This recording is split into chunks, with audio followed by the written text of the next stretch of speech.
Students, हम बात कर रहे थे राजस्थान काश्तकारी अधिनियम की। हमने इसमें पिछले लेक्चर में अपील के बारे में संपूर्ण प्रावधानों को जाना, उनका विश्लेषण किया, अच्छी तरह उनको समझा, पढ़ा, सुना।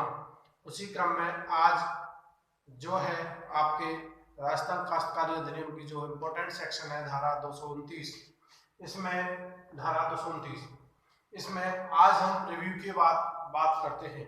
रिव्यू मतलब पुनरावलोकन। जैसा कि मैंने बोर्ड पे लिखा, देखें, पुनरावलोकन, पुनः अवलोकन मतलब पुनः दोबारा, अवलोकन मतलब विचार। यदि हमने कोई कार्य किया है, सामान्य अर्थ में अगर हम समझें तो हमने यदि कोई कार्य किया है, हमसे ऐसा लग रहा है कि कोई गलती हो गई है, देखते ही वो दिख रही है, या कोई दोष रह गया या कोई हमसे कमी रह गई है, तो उसको हम अपने स्तर पर ही सुधार लेते हैं, उसका पुनः अवलोकन कर लेते हैं, ताकि आगे कोई बात बड़ी ना हो जाए, या आगे अगर उसी बात पे जो हमारा निर्णय है वो अगर आगे चला गया तो वो बात की बाहुल्यता को बढ़ाएगा। तब जाके लास्ट में अगर उस गलती का पता लगता है तो काफी परेशानियां आती हैं।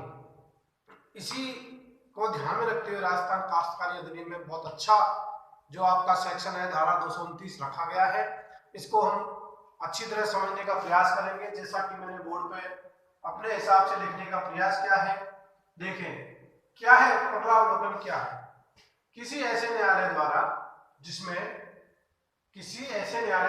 जिसने निर्णय, डिक्री या आदेश, देखें, ध्यान से देखें, बोर्ड पे देखें कि किसी न्यायालय द्वारा डिक्री या आदेश या निर्णय, मतलब या तो निर्णय स्तर पर या डिक्री स्तर पर या आदेश के स्तर पर, तीनों में से किसी विधि का, तथ्य का या प्रक्रिया संबंधी कोई गलती, त्रुटि, लोप, दोष रह गया है, उस पर पुनः विचार। क्यों? गलती, लोप, दोष को दूर करने के लिए। यह इसका सामान्य अर्थ है। अगर इसको थोड़ा सा आगे अगर इसके ऑब्जेक्ट की बात करते हैं तो ऑब्जेक्ट जो सामने निकल के आता है, जरा ध्यान दें, देखें, सुधारना। प्रारंभिक स्तर पर यदि हम किसी गलती को, त्रुटि को सुधार लेते हैं तो वह आगे चलकर बाद की बाहुल्यता को रोकता है, क्योंकि यह सामान्य सिद्धांत है कि बाद की बाहुल्यता को रोका जाए, न्यायालय के टाइम में कमी आए, क्योंकि काफी केसेस हो गए हैं तो जल्दी से जल्दी उनको निपटाया जाए। यदि गलती पे गलती हम करते रहे तो ये भी केस एक चलेगा ना, तो इसलिए बाद की बाहुल्यता को रोकना और प्रारंभिक स्तर पर गलती को सुधारना इसका मेन ऑब्जेक्ट है। आगे अगर हम बात करते हैं तो ध्यान रखें, जो ये पुनरावलोकन है अपील के समान नहीं है। क्यों? पुनरावलोकन सेम स्तर पर होगा, अपील हायर स्तर पर होगी। ध्यान रखें, कंफ्यूजन न हो। और अभिलेख पर यदि स्पष्ट त्रुटि देखने पर पता लगती है तो ये जो धारा सेक्शन है आपकी 229 काम आती है। क्या कहती है धारा सेक्शन? बोर्ड स्वयं अपनी इच्छा से या वाद या कार्रवाई के किसी एक पक्षकार के आवेदन पर, देखो जरा, बोर्ड अपनी स्वेच्छा से अगर उसको ठीक किया तो ठीक है, नहीं तो किसी पक्षकार के आवेदन पर या अपने किसी सदस्य द्वारा पारित की गई डिक्री या आदेश का पुनरावलोकन कर सकता है और उसका खंडन, परिवर्तन और पुष्टि कर सकता है।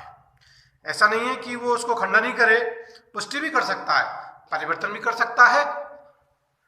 आगे देखें, बोर्ड के अतिरिक्त प्रत्येक राजस्व न्यायालय उक्त न्यायालय द्वारा पारित आदेश, डिक्री या निर्णय का पुनरावलोकन करने के लिए कॉम्पिटेंट है, सक्षम होगा। अर्थात पुनरावलोकन के लिए आवश्यक शर्तों की जब हम बात करते हैं तो सामने निकल के आती है कि पुनरावलोकन ऐसे मामलों में किया जाता है जिनमें त्रुटि अभिलेख पर स्पष्ट रूप से दर्शित होती है। सामने बोर्ड पर अगर देखें तो पुनरावलोकन के लिए आवेदन कौन कर सकता है?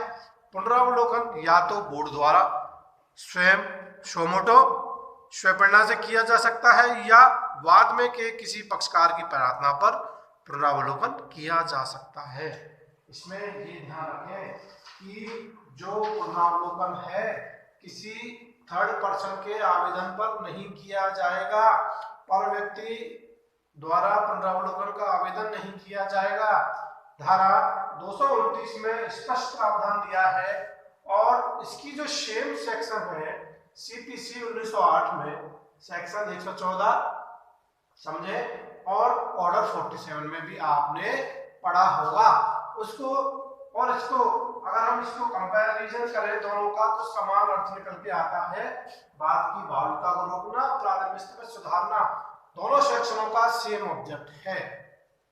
ठीक है, इस तरह हमने आज छोटे से ब्रीफ लेक्चर में हमने धारा 229 पुनरावलोकन को समझा।